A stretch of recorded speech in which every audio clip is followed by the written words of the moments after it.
สวัสดีครับพบกันอีกแล้วนะครับอยู่กับผมนะครับป๊อปจาก Astro Create คลิปนี้เราจะพามาเที่ยวกันที่สัตหีบนะครับจังหวัดชลบุรีนั่นเองจริงๆแล้วผมว่าหลายๆคนก็คงเคยมาแล้วนะครับว่าสัตหีบสำหรับคนที่สนใจอยากมาทริประยะสั้นนะครับกับระยะทางจากกรุงเทพมานี่นะครับ170กิโลเมตรทริปนี้ผมก็แว้นมานะครับผมเดี๋ยวทริปนี้มีอะไรน่าสนใจบ้างมีจุดไหนสวยบ้างจุดไหน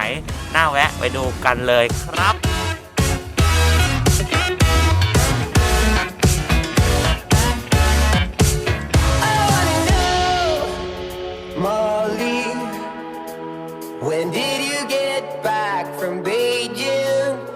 มาถึงสัตหีบทั้งทีเราก็ต้องมาแวะกันที่นี่ครับหาดบางสะเลสำหรับคนที่ชอบถ่ายรูปชอบมุมสงบผมแนะนำว่าที่นี่เหมาะมากๆเลยครับ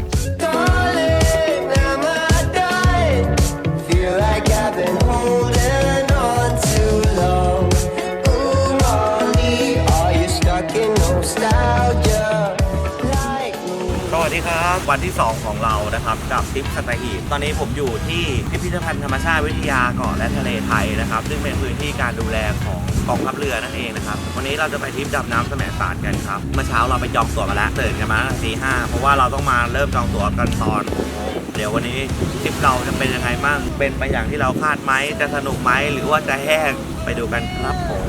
Miss your cherry kisses on my chin. Ooh, Molly, are you stuck in nostalgia like me? No matter when, Molly, I'm always with you in my head. Come back again.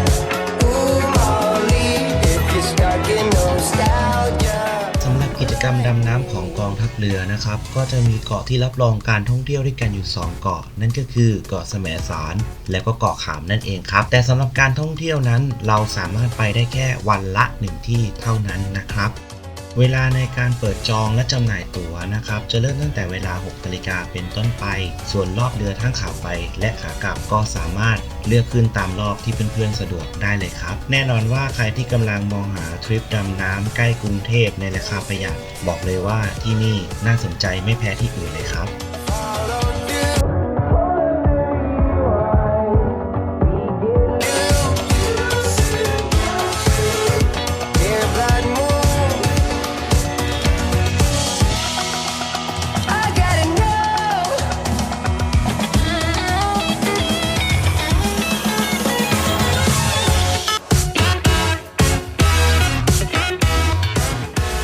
สำหรับทริปดำน้ำแสมสารของเราวันนี้นะครับตามที่เราสัญญาไว้ว่าเป็นทริปเซฟคอร์สนะครับเนื่องจากมันเป็นกิจกรรมของพี่ทหารเรือนะครับวันนี้เราใช้งบประมาณค่าเรือข้ามฟากคนละ300 บาทนะครับเด็กอายุต่ำกว่า3 ขวบขึ้นเรือฟรีนะครับค่าอุปกรณ์ชูชีพกับสน็อกเกิลนะครับ50 บาทเท่านั้นวันนี้ผมก็เลยเช่าตู้ล็อกเกอร์ไปนะ20 บาทเสื่อย20 บาทอันนี้เป็นค่าใช้จ่ายในกรณีที่เป็นของพี่ทหารนะถ้าเป็นบริษัทเอกชนอันนี้ผมไม่มั่นใจต้องไปลองดูราคากันเอาเองนะครับเดี๋ยวเราจะกลับเข้าฝั่งแล้วครับผม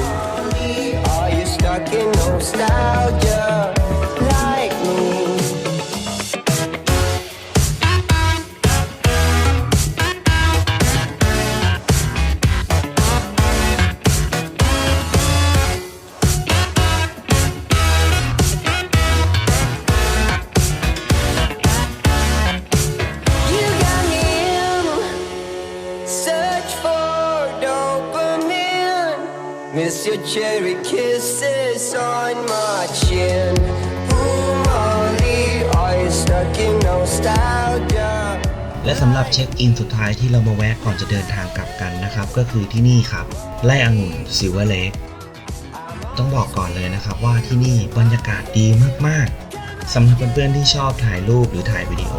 ผมแนะนำว่าห้ามพลาดที่นี่เด็ดขาดครับข้อแนะนำเบื้องต้นสำหรับคนที่อยากมาโดยไม่ร้อนจนเกินไปแนะนำเป็นช่วงเวลาบ่ายอ่อนๆน่าจะดีกว่าครับไร่องุ่นซิลเวอร์เลคไม่มีค่าใช้จ่ายนะครับแต่หากคุณต้องการที่จะนั่งรถทัวร์ชมสวนพร้อมทั้งลิ้มรสน้ำองุ่นจากโรงงานของที่นี่ก็เพียงคนละ130 บาทเท่านั้นครับ